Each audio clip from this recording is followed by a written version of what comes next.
사연은 다르지만 우린 저마다의 빚을 지고 살아갑니다. 그런 당신과 나의 빚이 모여서 2018년 현재 우리의 빚은 1,500조가 넘었습니다. 한 가구당으로는 7,022만 원. 수입이 아니라 빚이 집집마다 7,022만 원이란 얘기입니다.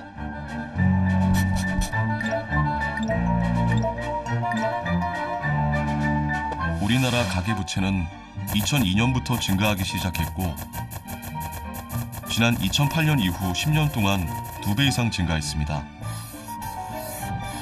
왜 빚은 점점 늘어날 수밖에 없을까요?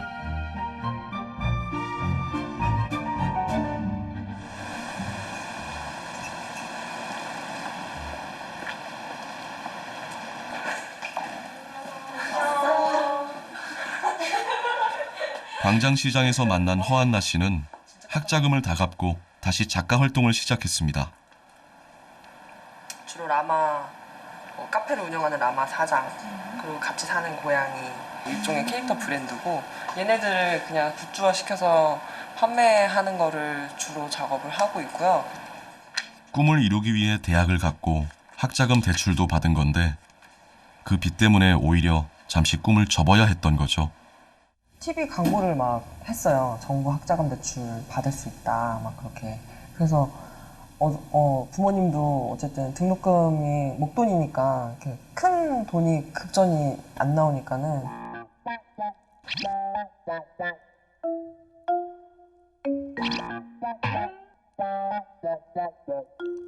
나라에서 빌려주는 돈, 부모님의 권유.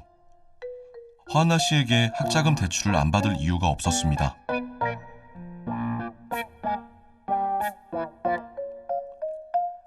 대학을 졸업하자 학자금 대출이 바로 빚으로 다가왔습니다.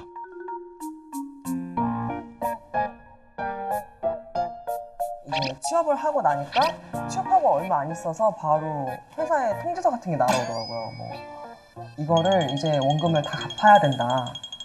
뭐 이거를 바로 갚지 않으면은 회사에 얘기해서 네 월급에서 그 원천 징수하겠다. 약간 이런 통지서가 날아오니까 되게 이게 뭐지? 약간 싶은 거죠. 확 이게 더 오더라고요. 이거 진짜 빨리 갚아야 되는 돈이구나. 그리고 이자가 되게 많이 쌓였구나. 약간 이런 게 그때 되게 많이 느껴졌어요. 밖에서 내가 쓸 수 있는 돈이 없다. 그냥 이렇게 생각이 드니까 아무런 외부 활동도 할 수가 없고 그냥 회사 끝나면 집, 회사 집, 회사 집. 그때는 거의 비싼 밥도 잘 못 먹고 친구들 잘 못 만나고 그러니까 그냥 편의점 음식, 인스턴트 음식만 막 사다 먹는 거예요. 싸고 그냥 금방 배불러지고 이러니까 그때 그래서 한 1년 동안 살이 엄청 많이 쪘었어요. 그때 당시가 제일 힘들었던 것 같아요. 그냥 딱 그 마지막 원금을 딱 갚은 순간 소리 질렀어요, 집에서. 막 거의 울 정도로.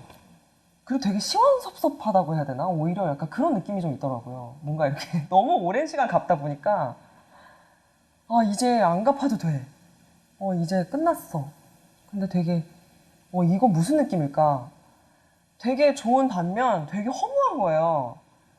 거의 4천만 원 가까이 되는 돈을 갚았는데 다 갚았다 하고 기뻐하는 순간에 그 돈이 내 수중에 없구나. 나는 이제 다시 그냥 제로에서 시작하는구나. 그런 느낌도 있고. 출발을 위하여. 허한나 씨는 원금 2,500만 원에 이자 1,500만 원을 더해 모두 4천만 원을 13년간 갚았습니다. 만약 안나 씨에게 그때 2,500만 원이 있었다면 어땠을까요?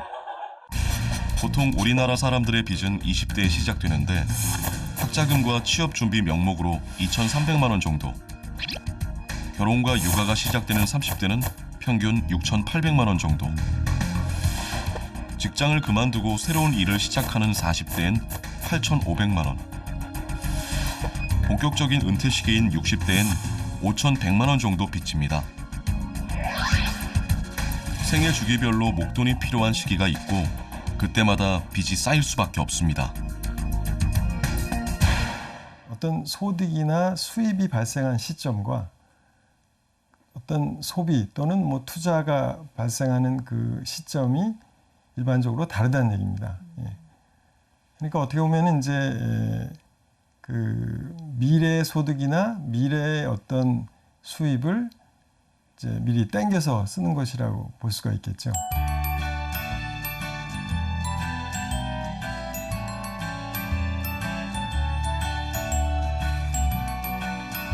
빚에 대한 생각은 살아온 인생만큼이나 다양합니다. 최충군 박금숙 씨 부부는 빚에 대해 아주 보수적입니다.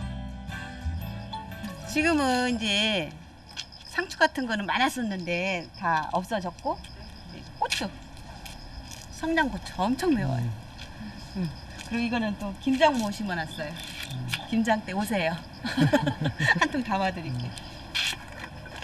이거는 결혼 20년 차에 마련한 이 집도 대출 한 푼 없이 순전히 저축으로만 구입했습니다.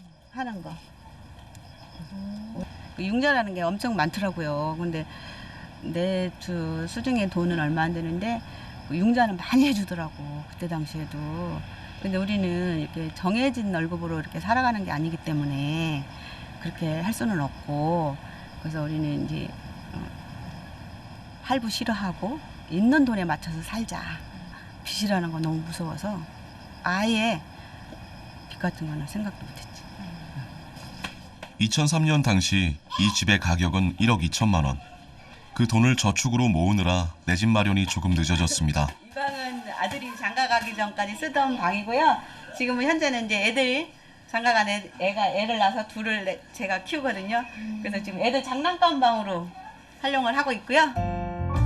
지난 15년간 이 집에서 자녀들은 성인이 됐고 이제 아들의 방은 손주들 차지가 됐습니다.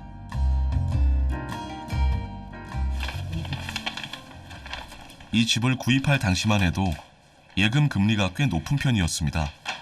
지금도 이자를 이렇게 줬으면 좋겠네. 그러면 다 정기 예금 많이 할 텐데. 당시 목돈을 마련하는데 저축은 가장 좋은 수단이었습니다. 엄청 높네. 지금 거의 1%? 그때 당시만 해도 참 돈을 저금을 해라 그거였죠. 예, 돈을 저금을 해야 되고, 그러니까 그때 그 저축 장려를 했죠. 저축만이 살 길이다 그런 캠페인도 있었고 그랬어요. 저축증대 공입하는 은행 이용 당시 정부는 경제개발 재원을 조달하기 위해 저축을 장려했습니다. 각 금융기관의 저축 목표액을 할당하고 금융기관들은 시장이나 공장, 학교 등을 찾아다니며 저축 캠페인을 벌였습니다. 높은 이자율과 사회 분위기 덕분에 저축률은 증가했고 저축을 통해 목돈을 마련하는 사람들이 많아졌습니다. 아무리 그래도 주택 융자도 없이 저축만으로 집을 사는 경우는 흔치 않습니다.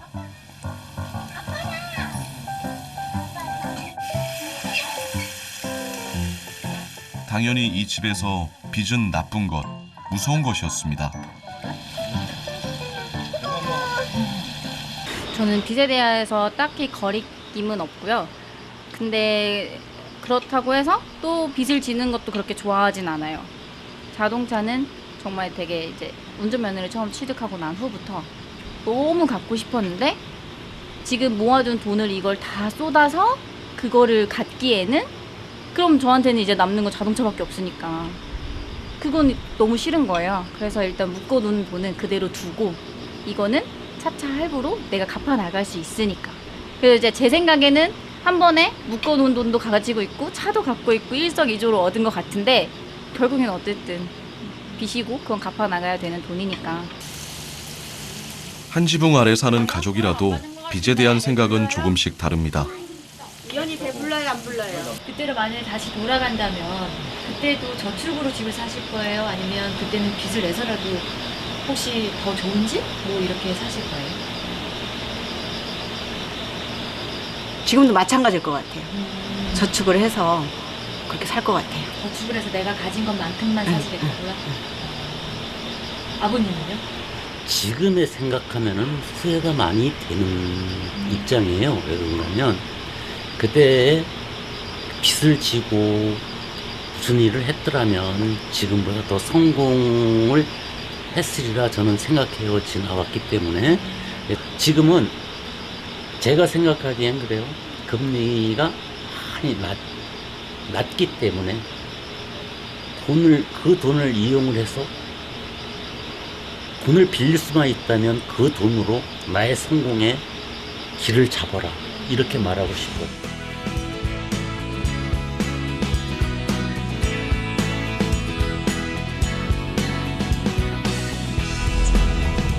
사람들이 빚을 내는 이유는 뭘까요?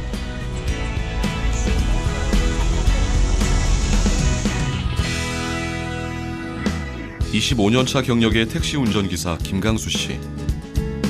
운전 경력보다 더 오래된 그의 빚은 결혼 후 집을 장만하면서 시작됐습니다.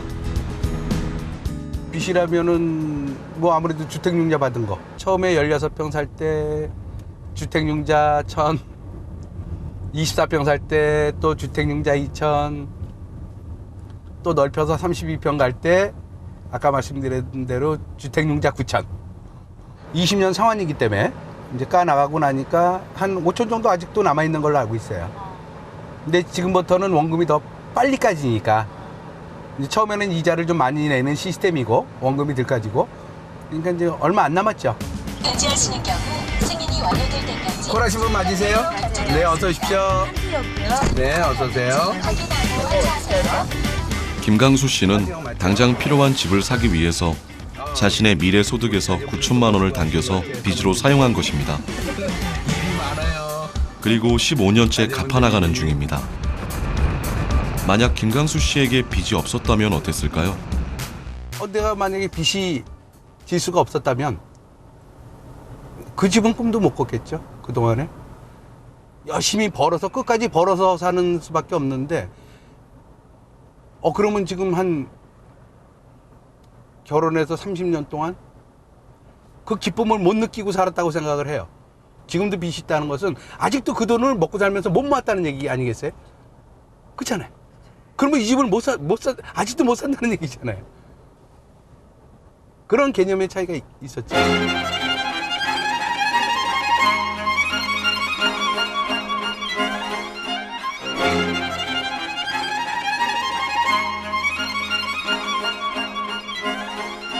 김강수 씨에게 택시는 재산 1호입니다. 지금으로부터 22년 전 개인 택시 면허를 취득하고 택시를 구입할 때도 김강수 씨는 빚을 졌습니다. 처음에 3,750에 약 한 2,000원 제가 열심히 해서 회사 택시 하면서 열심히 해서 모아서 3년 모아서 2천만 원 모아가지고 한 1,750만 원 거기다 차 그때 뽑고 한 2,700 됐겠네요. 2,700 정도? 2,700 정도를 빚을 냈죠.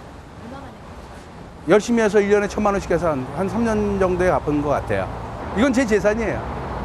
아무래도 그때 빚이었는데 3년 만에 갚고 나니까 내 재산이 되는 것이고.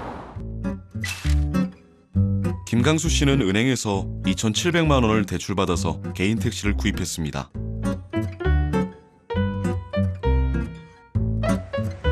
그리고 대출액 이상의 소득을 올립니다. 1년에 4천만 원의 소득이 있다면 소득의 10%인 400만 원 신용대출이 가능하다고 가정해보죠. 김강수 씨는 소득은 4천만 원이지만 신용대출을 통해 4,400만 원을 지출할 수 있습니다. 김강수 씨의 지출은 누군가의 소득이 됩니다. 4,400만 원의 소득이 있으면 440만 원을 대출받을 수 있기 때문에 4,840만 원을 지출할 수 있습니다. 그의 지출은 누군가의 수입이 되고 이런 사이클이 계속되면서 경제 규모가 커집니다. 신용대출이 늘어난 만큼 지출과 소득이 늘어나면서 경제가 성장하는 겁니다. 기업이 이제 공장을 새로 짓기 위해서 빚을 지게 되는 경우에 그 공장 짓는데 뭐 필요한 여러 가지 그 노동력이라든지 뭐 이런 것을 이제 구입을 하게 되겠고, 공장이 완성되면은 거기에서 어떤 그 물건이 만들어지고 이윤으로 이제 빚을 또 갚게 되겠고요. 그게 어떤 경제 전체적으로 봤을 때는 그 어떤 경제의 규모를 키우는, 다시 말해서 이제 그 경제 성장에 이제 기여를 하게 되겠죠. 예.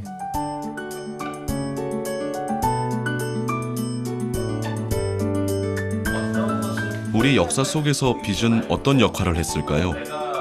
돈을 벌기 위해서 역사를 가만히 읽어보면요, 가장 빚을 많이 필요로 했던 사람이 세상에 민초들이 아니라 국왕이더라고요. 그것도 언제 빚이 제일 필요하냐면 전쟁을 수행할 때.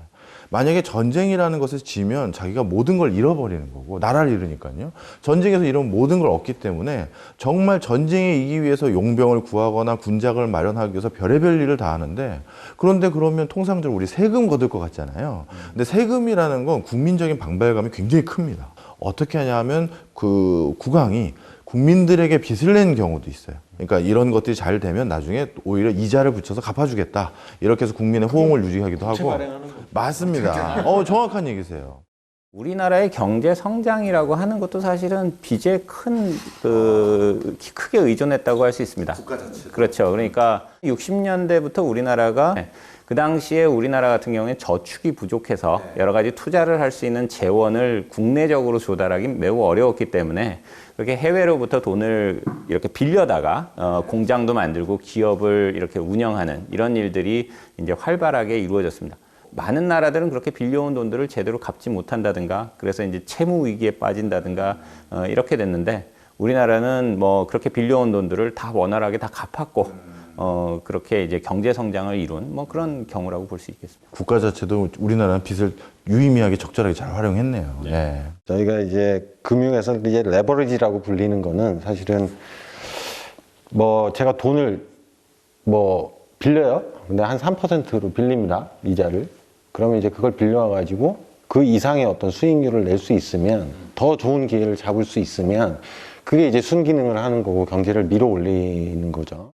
우리는 금융이라고 하는 것은, 그리고 빚이라고 하는 것은 기본적으로 이 자원을 효율적으로 이렇게 배분함으로써 사회를 좀 더 풍요롭게 만드는 어떤 메커니즘이다라고 하는 부분을 좀 잘 생각해야 될 것 같습니다. 우리 역사에서 빚을 가장 잘 활용한 이들은 개성상인들일 겁니다. 개성상인들은 인삼 재배와 홍삼 제조 등으로 막대한 부를 축적했는데, 그들의 성공 뒤엔 시변이라는 독특한 빚이 있었습니다. 미쓰이 자본이 개성의 인삼을 장악하기 위해서 식산은행을 개성 지점을 설치를 하고 그 대출을 해주려고 하는데, 근데 아무도 방문을 안 하는 거야. 돈 빌리러 오는 사람이 하나도 없는 거야. 이게 도대체 어떤 거냐 그래서 개성이 금융제도를 연구하니까, 개성 사람들은 빚을 어떻게 지느냐, 그 오전에는 빚쟁이였다, 빚을 졌다가 오후에는 빚을 그 대여자가 되는 거예요. 자금을 대여하는 사람. 개성상인들은 매일 개성상인들은 빚의 경로를 일기에 기록으로 남겼습니다. 그리고 일기에 시간대별로 거래 내용을 자세히 기록하고 있는데 이자율도 정확히 표시돼 있습니다. 요 돈이 바로 요 이자율로 15%로. 그래서 이 16번마다 개성상인들의 일기를 보면 55냥이 남았다는 15회까지의 거래 내용을 받을 금액과 줄 금액으로 따로 결산하고 그 결과를 16회차에 기록합니다.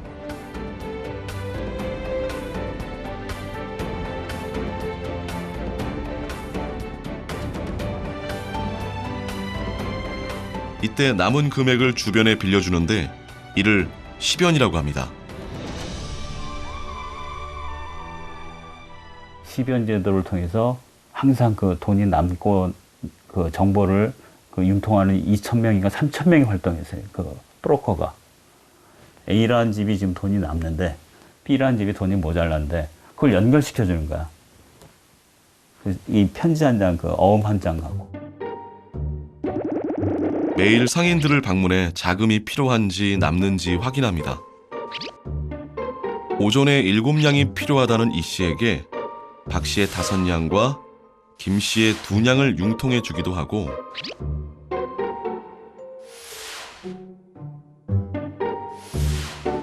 오후에 3냥이 필요하다는 김 씨에게 이 씨의 돈을 연결해 주는 방식입니다. 개성상인들은 시변을 통해 신용만으로 언제 어디서나 자금을 융통할 수 있었습니다.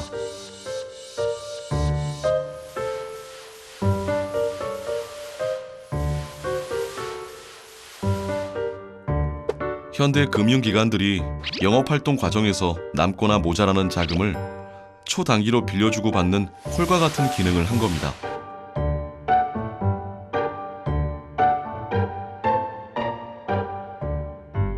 돈이 모자라거나 남는 문제가 없죠. 모자라면 언제든지 조달할 수 있고 남으면 언제든지 그걸 융통하니까 이 빚을 통해서 이 6년이라는 영업활동 기간 동안에 들어가는 모든 자금의 흐름을 원활히 공급하고 수요하고 진행하면서 결국 궁극적으로는 인삼을 수확하고 그걸 판매했을 때의 총 수익이 났을 때까지 필요한 모든 자금을 원활히 통용시키는 그것이 바로 금융개념, 빚의 개념입니다.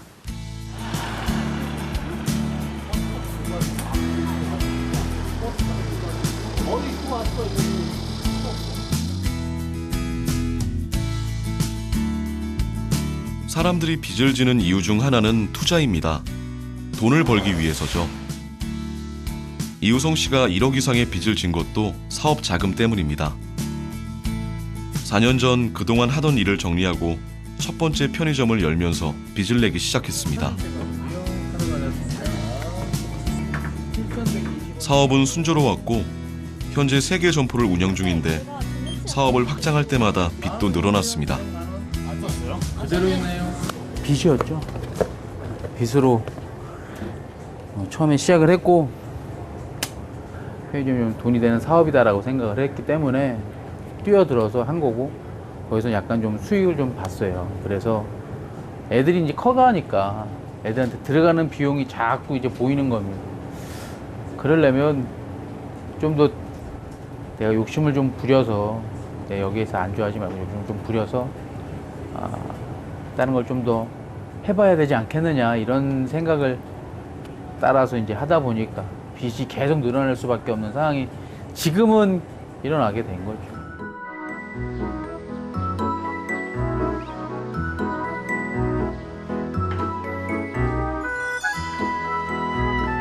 그동안 이우성 씨 부부는 빚을 갚는 걸 최우선순위에 두고 살았습니다. 이 집만 해도 주택융자 대출 다 갚고 나서 부모님과 살림을 합친 겁니다. 드디어 빚 없는 홀가분한 생활을 시작하는가 싶었는데 다시 빚이 시작된 겁니다. 다 상환했죠. 한 번은 다 상환을 했고 그러다가 이제 여기 오면서 작년도에 이제 사업 대출을 받으면서 이제 또 생긴 거죠. 빚이 상환이 됐다가 또 생긴 거죠. 빚을 내서라도 사업을 시작하는 것이 이익이라는 판단이었습니다.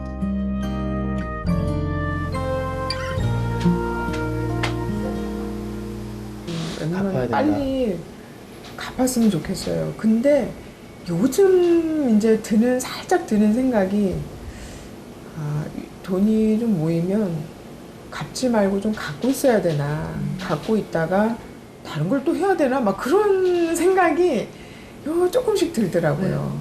은행동. 최근 이우성 씨 부부의 관심사는 향후 1금융권 대출 가능 여부입니다. 이 금융권으로 넘어갈 경우의 이자 부담 때문에 부채 상환을 주저하고 있습니다.